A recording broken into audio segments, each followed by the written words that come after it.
عندي بقى سؤال في الميدل ايج او ازمه منتصف العمر. امتى ممكن نقدر نستغلها صح؟ ما هي جايه ننصح ازاي اي ست او راجل انسان انه نستغلها صح بدل ما توقعنا؟ ما هو برضو الولاد بيكبروا صح، والحياه بتفضل وبيبقوا في مرحله عاده حرجه جدا، لانه ازمه منتصف العمر لدى الاباء والامهات غالبا بتتزامن مع مراهقه الابناء والبنات طبعا. ففي اكتر فتره محتاجين فيها البيب بيلاقوا البيب بيقع على دماغهم. لا، في حته مهمه قوي، معلش، ان ازمه منتصف العمر عند الستات بتبقى في وقت انقطاع اسمها ايه، لا مسمينها؟ دي حاجه ثانيه بقى، دي لا ثانيه، اللي هي الهرمونز والنفسيه، مينوبوز، سن اليأس بالظبط. دي بقى فدي اوريدي موجوده. لا، بس ازمه منتصف العمر مش مع سن اليأس، بتبقى ملهاش علاقه. لا وعاده تكون قبله.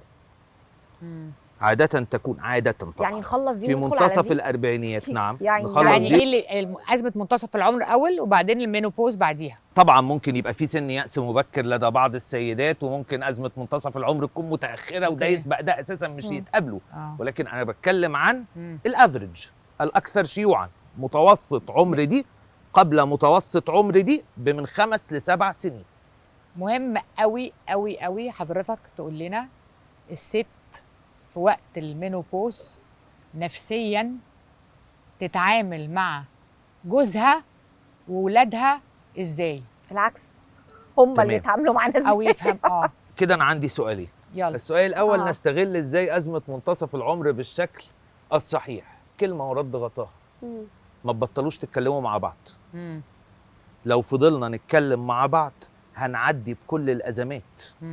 لو فضلنا نتكلم مع بعض وهي قلقانه وخايفه وحاسه ان سنين عمرها اللي فاتت ما اتعاشتش صح، وان اللي جاي مهدد، وهو طمنها وريحها وسمعها واحتواها وفسحها ودلعها وخرجها، خاصه انه دلوقتي بقى تحقق خلاص، ما بقاش الشاب المكافح، ما هي بنت معاه نظريه. ولو هي لما لقته عايز يحصل اللي فات وقالت له تعالى، عايز تحصل ايه؟ عايز تخرج حبيبي؟ حاسس انك مخنوق، نفسك تسافر مع اصحابك، اجيب لكم بلاي ستيشن واعمل لكم مش عارف ايه، واروح انا عند ماما الليله دي وتسهر انت واصحابك سوا. اللي بعمله مع ابني في اجازه الصيف اعمله مع جوزي في المرحله دي. لو كلا الطرفين احتووا بعض في المرحله دي، الازمه اللي ما بتكسرش البيوت بتقويها.